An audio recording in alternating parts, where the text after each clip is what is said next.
नाज़रीन अस्सलामु अलैकुम वरहमतुल्लाहि वबरकातुहू। सीधी बात की ताज़ा तरीन खबरों में आप लोगों का इस्तकबाल है। आइए सबसे पहले आज की सुर्खियों पर नजर करते हैं। तीसरे मरहले के दौरान 61.31% पोलिंग दर्ज हुई। मालेगांव 2006 बम धमाका मामला, भगवा मुलजिमीन के वकला को बम धमाका मुतासरीन की नुमाइंदगी करने वाले जमीयत उलमा के वकील पर एतराज। जालना में जमीयत उलमा की सहमाई मीटिंग, जमीयत उलमा का काम जज्बात से हटकर संजीदा रहबरी करना है, मौलाना नदीम सिद्दीकी का बयान। श्रीलंका ब्लास्ट, आईएस ने चर्चों पर हमलों के लिए जिम्मेदारी, हलाकतों की तादाद 321 हुई। मगरबी बंगाल मुर्शिदाबाद में टीएमसी और कांग्रेस के दरमियान तसादुम, कांग्रेस कारकुन की मौत। गुजरात फसादात, गैंगरेप मुतासिरा को 50 लाख रुपए मुआवजे की रकम दे गुजरात हुकूमत, सुप्रीम कोर्ट का बयान। कोर्ट ने जेएनयू स्टूडेंट नजीब के लापता होने की क्लोजर रिपोर्ट उनकी मां को देने के लिए कहा। सबूत मांगने वाले अपोजिशन के रहनुमाओं को रॉकेट में बांधकर बालाकोट भेज देना चाहिए था, देवेंद्र फडणवीस का बयान। मुस्लिम वोटर्स का इल्जाम, हम वोट न डाल पाए इसलिए बंद किया गया है ईवीएम। नौजवानों के हाथों में है मुल्क का मुस्तकबिल, समझदारी से करेंगे पोलिंग, राहुल गांधी का बयान। जालंधर हमला केस, कश्मीरी तालिब रिहा, एनआईए अदालत ने दिया था हुक्म। अंबानी जैसों की जेब से पैसा निकालकर गरीबों की जेब में डालेंगे, राहुल गांधी का दावा। चौकीदार चोर है का नारा चलता रहेगा, कांग्रेस का बयान। श्रीलंका सिलसिलावार बम धमाकों के बाद खौफ के साये में मुसलमान।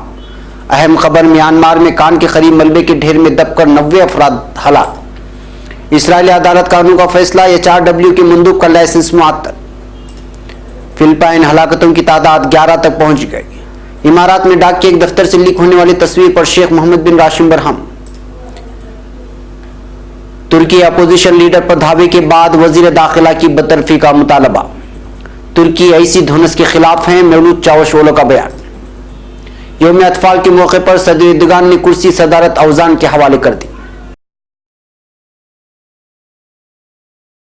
नाज़रीन अस्सलामु अलैकुम वरहमतुल्लाहि वबरकातुहू। सीधी बात की ताज़ा तरीन खबरों में आप लोगों का इस्तकबाल है। मैं अंसार अजीज नदवी आज की खबरों की तफसीलात लेकर आप लोगों की खिदमत में हाजिर हूँ।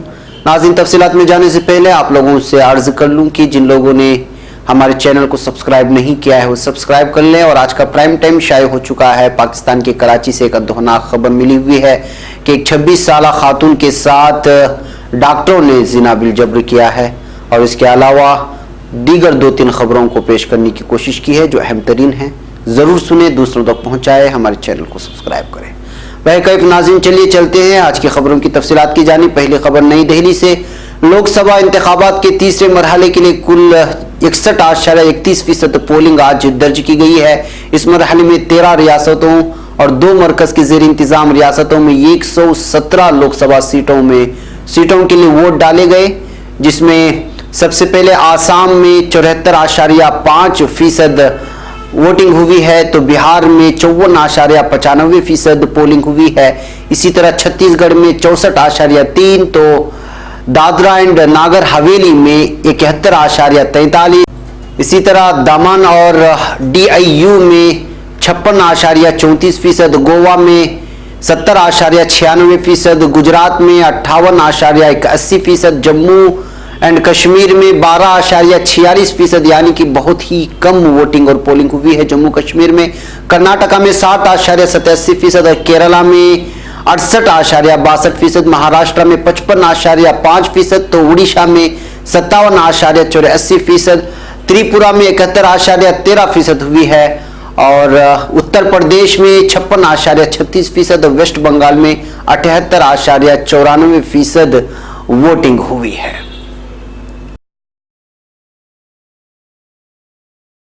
अब खबर मुंबई से। मालेगांव 2006 बम धमाके मामले में आज भगवा मुलजिमीन के वकला ने मुतासरीन की नुमाइंदगी करने वाली तंजीम जमीयत उलमा महाराष्ट्र के वकील के बहस करने पर सख्त एतराज किया, जिसके बाद अदालत ने मामले की समाअत कल तक के लिए मुलतवी किए जाने के अहकाम जारी किए हैं। मौसूला इतरात के मुताबिक मुंबई हाईकोर्ट की 2 रुकनी बेंच के जस्टिस इंद्रजीत मोहंती और जस्टिस बद्र के रूबरू मुलजिमीन धान सिंह, लोकेश शर्मा, मनोहर सिंह और राजेंद्र चौधरी की जानिब से दाखिल अर्जदाश्तों की समाअत के दौरान मुतासरीन की जानिब से बहस करने खड़े हुए एडवोकेट शरीफ शेख पर भगवा मुलजिमीन के वकला ने शदीद एतराज किया, और उसकी वजह यह बताई कि निचली अदालत में शरीफ शेख ने मुस्लिम नौजवानों की दिफा में अपनी बहस की थी और अदालत में बम धमाका मुतासरीन की जानिब से बहस कर रहे हैं, जो काबिल एतराज है। अब खबर जालना से। आज यहाँ मदरसा इरशादुल उलूम मजरेबाड़ी जालना में जमीयत उलमा जिला जालना के अहदेदारान और अरकान की सहमाई मीटिंग बसदारत मौलाना मोहम्मद हसन मिल्ली साहब सदर जमीयत उलमा जिला जालना मुनाकिद हुई, जिसमें मेहमान खुसूसी की हैसियत से तशरीफ फरमा सूबाई सदर मोहतरम मौलाना हाफिज मोहम्मद नदीम सिद्दीकी साहब सदर जमीयत उलमा महाराष्ट्र ने जमीयत उलमा की खिदमत और पॉलिसियों पर रोशनी डालते हुए फरमाया कि जमीयत उलमा का काम जज्बात से हटकर संजीदा रहबरी करना है और कौम के हाल और मुस्तकबिल को सामने रखते हुए बेहतर लाए अमल तैयार करना है। उन्होंने मजीद कहा कि इस वक्त फिरकापरस्त हुकूमत के नरगे से मुल्क और मिल्लत को बचाना वक्त का अहम तकाजा है, इसलिए जमीयत के खुदाम सेकुलर वोटों के बंटवारे से उम्मत को बचाने और दानिशमंदी के साथ किसी एक मजबूत उम्मीदवार के हक में 100% राहदही करें। मीटिंग के दीगर अहम उमूर खुशकसाली से वगैरह से मुतालिक रहनुमाई करते हुए पानी की सबीलें कायम करने, देहातों में टैंकर के जरिए पानी फराहम करने जैसे अहम उमूर पर रोशनी डाली और शुरका से दीनी रिफाही कामों में दिलचस्पी के साथ हिस्सा लेने की अपील की। अब खबर श्रीलंका से। श्रीलंका में ईस्टर संडे के मौके पर हुए सिलसिलावार बम धमाकों की जिम्मेदारी बदनाम जमानत तंजीम ISIS ने कबूल कर लिया है। खबर रसा एजेंसी रॉयटर्स के हवाले से बताया गया है कि IS ने अपनी खबर रसा एजेंसी उमक के जरिए श्रीलंका में होने वाले धमाकों की जिम्मेदारी कबूल की है। वाज़ेह है कि इतवार के रोज होने वाले 8 सिलसिलावार धमाकों ने श्रीलंका को दहला कर रख दिया था। इसमें हलाक होने वाले लोगों की तादाद 321 तक पहुंच गई है। वही धमाकों में जान गंवाने वाले हिंदुस्तानियों की तादाद भी इजाफा हुआ है, यानी 10। हलाक होने वाले 10 हिंदुस्तानियों में से 6 JDS जनता दल सेकुलर के रहनुमा हैं, जो बेंगलुरु में इंतखाबात होने के बाद छुट्टी मनाने के लिए श्रीलंका गए थे। श्रीलंका में हलाक होने वाले अफराद में 45 बैरून मुल्क के लोग शामिल है। श्रीलंका में मंगल के रोज पार्लियामान का खुसूसी इजलास बुलाया गया। इसमें हलाक शुदगान की खराज अकीदत पेश की गई और आज ही के रोज वहां कौमी गम भी मनाया जा रहा है। अब खबर मगरबी बंगाल से। तीसरे मरहले की वोटिंग में कांग्रेस और तृणमूल कांग्रेस कारकुनान के दरमियान मगरबी बंगाल इंतखाबी तशद्दुद की खबरें मौसूल हो रही है। इस तसादुम में एक कांग्रेस कारकुन की मौत भी हो गई है। वाकई में 7 दीगर लोगों के जख्मी होने की खबरें हैं। बताया जाता है कि जिस कांग्रेस कारकुन की मौत हुई वोटिंग के लिए लाइन में लगा हुआ था। मीडिया जराये के मुताबिक मगरबी बंगाल के मुर्शिदाबाद वाक़ वार्ड नंबर 7 में वोटिंग के दौरान तशद्दुद हुआ। कांग्रेस और तृणमूल कांग्रेस कारकुनान के दरमियान कशीदगी इस कदर बढ़ गई कि कुछ लोगों ने चाकू निकाल लिया। इस चाकू की जद में कांग्रेस कारकुन आ गया। वाकई में जख्मी हुए लोगों को अस्पताल में दाखिल कराया गया। इस दरमियान मुर्शिदाबाद में पोलिंग बूथ पर देसी बम फेंके जाने का वाकया भी पेश आया है।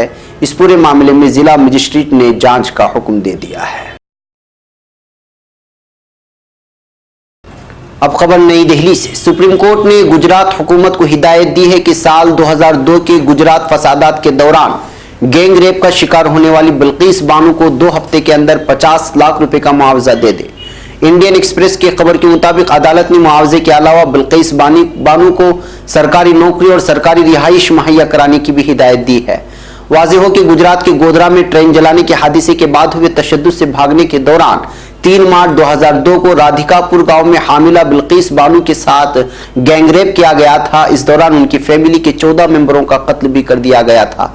4 मई 2017 को बॉम्बे हाईकोर्ट ने बिल्किस बानो गैंगरेप मामले में 12 लोगों की सजा और उम्र कैद को बरकरार रखा था, जबकि पुलिस एहलकारों और डॉक्टरों समेत 7 लोगों को बरी कर दिया था।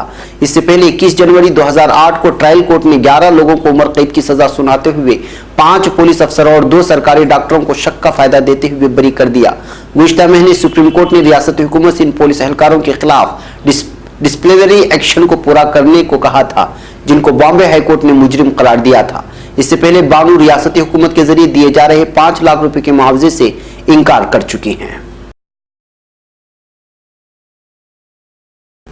अब खबर नई दिल्ली से। दिल्ली की एक अदालत ने CBI को JNU के स्टूडेंट नजीब अहमद के लापता होने के मामले में जांच बंद करने की रिपोर्ट से मुतालिक सभी बयान और दस्तावेजों की कापियां 2 हफ्ते के अंदर उनकी मां को मुहैया कराने की हिदायत दी है। मेट्रोपॉलिटन मजिस्ट्रेट नवीन कुमार कश्यप ने CBI को हिदायत दी है कि वह नजीब की मां को क्लोजर रिपोर्ट के हार्ड कॉपी दें या उनको इलेक्ट्रॉनिक सूरत में मुहैया कराएं। मामले में जांच करने वाले अफसरों को 7 मई को निजी तौर पर पेश होने के लिए भी कहा गया है। इस मामले में CBI की क्लोजर रिपोर्ट के खिलाफ नजीब अहमद की मां फातिमा नफीस की तरफ से दायर की गई अर्जी पर सुनवाई के दौरान अदालत ने यह हुक्म दिया। अब खबर महाराष्ट्र से। महाराष्ट्र के वजीर आला देवेंद्र फडणवीस ने सोमवार को एक रैली में कहा है कि अगर उनको पता होता कि हिजबुल मुखालिफ की महाखिचड़ी बालाकोट एयर स्ट्राइक का सबूत मांगेगी तो हम उनके रहनुमाओं को रॉकेट से बांध देते ताकि वो उसको अपनी आंखों से देख सके। इंडियन एक्सप्रेस के मुताबिक महाराष्ट्र के विरार में एक रैली को खिताब करते हुए फडणवीस ने बालाकोट एयर स्ट्राइक का सबूत मांगने के लिए हिजबुल मुखालिफ की तनकीद की है। उन्होंने कहा, कोई महाखिचड़ी के बारे में क्या कह सकता है। पुलवामा दहशतगर्द हमले का मुंह तोड़ जवाब देने वाले फौजी दस्तों की तारीफ करने के बजाय वो उन पर सवाल उठा रहे हैं। ये बदकिस्मती है। उन्होंने कहा, अगर हमें पता होता कि महाखिचड़ी ऐसी सबूत मांगेगी तो हम उनके रहनुमाओं को रॉकेट से बांधकर बालाकोट भेज देते ताकि वो अपने आंखों से देख सकते हैं। अब खबर उत्तर प्रदेश से। उत्तर प्रदेश के कासगंज में मुस्लिम खातून राय दहिंदगान ने इल्जाम लगाया है कि जानबूझकर इलेक्ट्रॉनिक वोटिंग मशीन ईवीएम को बंद किया गया है ताकि मुसलमान वोट न डाल पाएं। मामला नब्बाब त्रिपुरा बूथ नंबर 320 का है। यहां पर लोग घंटों से कतार में लगे हैं लेकिन अभी तक वोटिंग शुरू नहीं हो पाई है। मुस्लिम खातून वोटर्स के इल्जाम पर अभी तक किसी का बयान नहीं आया है। लोकसभा इलेक्शन 2019 के तीसरे मरहले के लिए वोटिंग जारी है। इसमें उत्तर प्रदेश की 10 सीटें शामिल हैं। इसी मरहले में कासगंज में भी वोटिंग हो रही है। इन 10 सीटों में मुरादाबाद, रामपुर, संभल, फिरोजाबाद, मैनपुरी, गीटा, कासगंज, बिदायून, आनवला, बरेली और पीलीभीत शामिल हैं। आजादाना और मुंसिफाना वोटिंग के लिए सिक्योरिटी के सख्त इंतजाम किए गए थे। वहीं नजला में वोटिंग के मद्देनजर सरकारी छुट्टी का ऐलान भी किया गया था।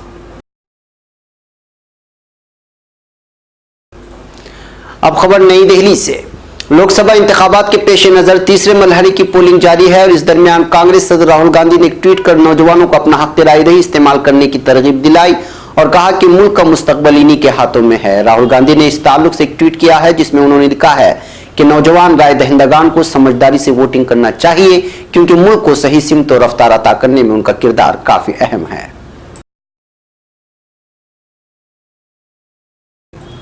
अब खबर कश्मीर से। कौमी तहकीकाती एजेंसी NIA की एक अदालत ने जालंधर हमले में मुलव्वस होने के शक में गिरफ्तार एक कश्मीरी तालिब इल्म को शवाहिद की अदम दस्तियाबी की बिना पर रिहा कर दिया है। वाज़ेह है कि कश्मीरी तालिब इल्म दानिश को 19 अक्टूबर 2018 को जालंधर हमले में मुलव्वस होने की शिबह में दीगर 4 कश्मीरी तलबा के साथ गिरफ्तार किया गया था और उनका ताल्लुक मुबैना तौर पर अंसारुल गज़वतुल हिंद नामी जंगजू तंजीम से बताया गया था, जोड़ करके इल्जाम लगाया गया था। एक रिपोर्ट के मुताबिक NIA की एक अदालत के एक खुसूसी जज नरभाव सिंह गुल ने पीर के रोज दानिश रहनुमा रहमान सूफी की रिहाई के अहकाम सादिर कर दिए हैं। अब खबर डोंगरपुर से। कांग्रेस सदर राहुल गांधी ने वजीर आजम नरेंद्र मोदी पर 15 लाख रुपए लोगों के बैंक अकाउंट में डालने और 2 करोड़ लोगों को रोजगार देने का झूठा वादा करने का इल्जाम लगाते हुए कहा है कि कांग्रेस हुकूमत बनी तो गुर्बत के खिलाफ सर्जिकल स्ट्राइक करके 5 करोड़ खानदानों की खवातीन के बैंक अकाउंट में हर महीने 6,000 रुपए डाले जाएंगे। राहुल गांधी ने आज जिला डोंगरपुर के बेनेश्वर में एक अवामी रैली में वजीर आजम पर 2 करोड़ नौजवानों को रोजगार देने का झूठा वादा करने का इल्जाम लगाते हुए कहा कि मोदी हुकूमत ने एक भी नौजवान को नौकरी नहीं दी जबकि 22 लाख सरकारी नौकरियां भरी जा सकती थी। उन्होंने कहा कि कांग्रेस हुकूमत आने पर 1 साल में 22 लाख मुलाजिमतों की भर्ती करने के साथ 10 लाख लोगों को पंचायत में रोजगार दिया जाएगा। अब खबर नई दिल्ली से। कांग्रेस ने कहा है कि चौकीदार चोर है एक सियासी मुहिम है जो तकरीबन 1.5 बरस से जारी है और आइंदा भी जारी रहेगी। ताहम कांग्रेसी लीडरों ने ये कभी नहीं कहा है कि सुप्रीम कोर्ट उनकी इस मुहिम को दुरुस्त मानता है।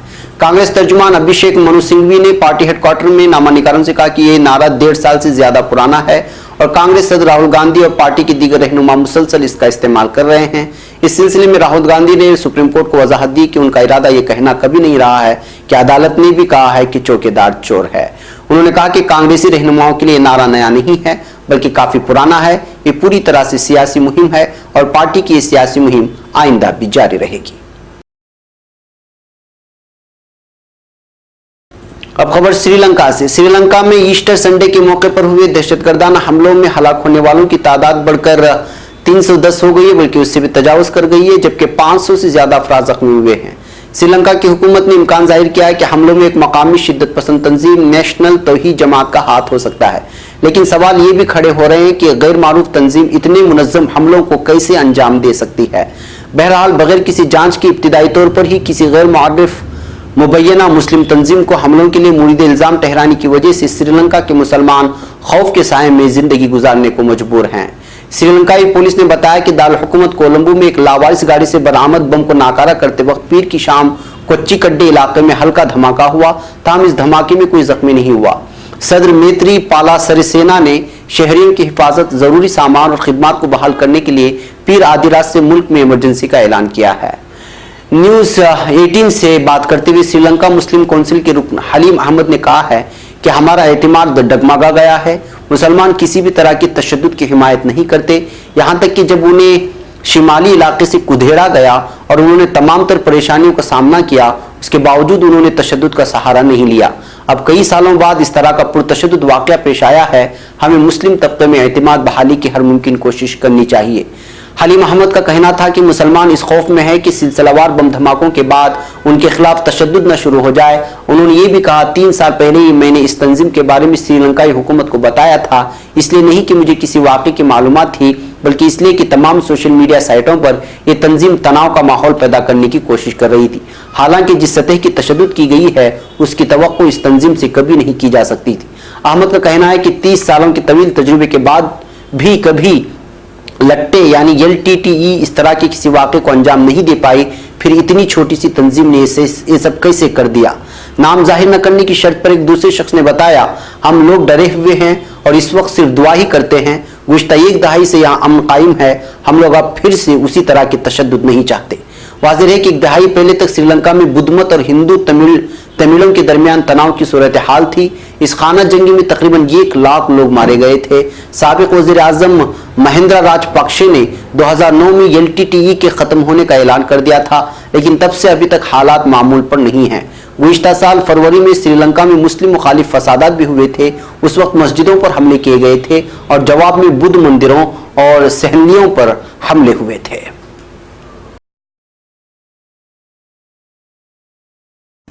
अब खबर यंगून से। म्यांमार की शिमाली रियासत कचन में कीमती पत्थर यशक की एक कान के करीब कचरे का बड़ा ढेर खिसकने के सबब उसके मलबे में दबकर कम से कम 90 लोगों की मौत जबकि कई अफराद लापता हो गए हैं। म्यांमार की मीडिया ने बताया कि लोग कचन में कानकनी कंपनी के जरिए इकट्ठा किए गए कचरे का बड़ा ढेर सनीचर के रोज ढह जाने से उसकी जद में आ गए थे। उनमें से बहुत से वो कचरा चुनने वाले हैं जो इस ढेर के पास ही रहते हैं और मलबे में कचरे में कीमती पत्थर मिलने की उम्मीद में उसे खोदते रहते हैं। इस हादसे में कई लोग लापता हैं।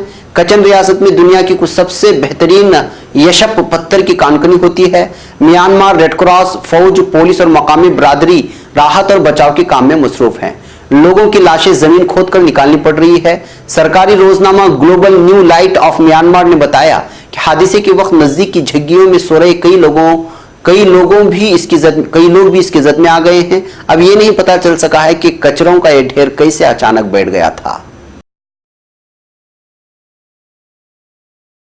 अब खबर फिलिस्तीन से। इस्राएली सुप्रीम कोर्ट ने अपने गैर मसबूक फैसले में इंसानी हुकूक की आलमी तंजीम ह्यूमन राइट्स वॉच के मकबूजा इलाकों के लिए डायरेक्टर उमर शाकिर का लाइसेंस मुअत्तल कर दिया है। मरकजी इत्तलात फिलिस्तीन के मुताबिक सिहनी अदालत ने हुकूमत की तरफ से पेश करदा मौक़िफ़ को दुरुस्त और इंसानी हुकूक के कारकुनों के मौक़िफ़ को मुस्तरद कर दिया है। सिहनी हुकूमत ने इल्जाम आयद किया है कि उमर शाकिर सिहनी रियासत के बाइकाट के लिए सरगर्म आलमी मुहिम की हिमायत कर रहे हैं। अदालत ने उमर शाकिर को 14 दिन के अंदर अंदर फिलिस्तीन से निकल जाने का हुक्म दिया है। फिलिस्तीनी मरकज बराए इंसानी हुकूक के मुताबिक सिहनी अदालत ने HRW की तरफ से मई 2018 में दी गई एक दरखास्त पर फैसला सुनाया है। इंसानी हुकूक ग्रुप की तरफ से इसराइली अदालत में दरखास्त दी गई थी कि सिहनी हुकूमत उमर शाकिर पर पाबंदियां आयद करते हुए फिलिस्तीन से बेदखल करना चाहती है। अब खबर फिलिपाइन से। फिलिपाइन में कल 6.1 की शिद्दत से जल्जले के नतीजे में हलाकतों की तादाद 11 तक पहुंच गई है। फिलिस्टार की खबर के मुताबिक अमेरिकी ज़ूलॉजिकल रिसर्च सेंटर ने जल्जले की शिद्दत 6.1 रिकॉर्ड की है। जल्जले का मरकज बोडेगा से 1 किलोमीटर शुमाली मगरिब में था और जेर जमीन गहराई 20 किलोमीटर थी। जल्जले के नतीजे में सूबे पाम्पांगा में एक 4 मंजिला शॉपिंग सेंटर जमीनबोस हो गया है। शॉपिंग सेंटर के मलबे तले 30 अफराद की मौजूदगी का ख्याल जाहिर किया जा रहा है, जिनकी तलाश के लिए इमदादी कार्रवाइयां जारी हैं। अब खबर मुत्तहिदा अरब इमारात से। मुत्तहिदा अरब इमारात के नायब सदर और हुक्काम दुबई शेख मोहम्मद बिन राशिद अल मकतूम ने इमारात में डाक के शोबे के एक दफ्तर में सारिफिन के इंतजार के लिए लगी लंबी कतार की एक तस्वीर मिलने पर सख्त बरहमी का इजहार किया है। एक रिपोर्ट के मुताबिक micro blogging website Twitter post करदा एक ट्वीट में शेख मोहम्मद बिन राशिद ने मुतनाज़ा तस्वीर के साथ तबसरा करते हुए लिखा कि यह हमारा मेयार नहीं। उन्होंने बताया कि डाक के एक दफ्तर के अंदर की तस्वीर खुफिया जराये से उन तक पहुंची और उन्होंने उसकी फौरी तहकीकात के लिए एक टीम वहां रवाना की, जिसने इस हवाले से अपनी रिपोर्ट पेश की है। एक दूसरे ट्वीट में शेख मोहम्मद बिन राशिद ने लिखा कि मैं डाक के दफ्तर में होने वाली लापरवाही का नोटिस लेने के बाद महकमे को बता दिया है कि हम शफाफियत के सिवा और कोई बात कबूल नहीं करेंगे। अब खबर तुर्की से। तुर्की में अपोजिशन ने वजीर दाखिला सुलेमान सवेलो और अनकरा के गवर्नर वासिफ शाहीन के फौरी तौर पर मुस्तफा होने का मुतालबा किया है।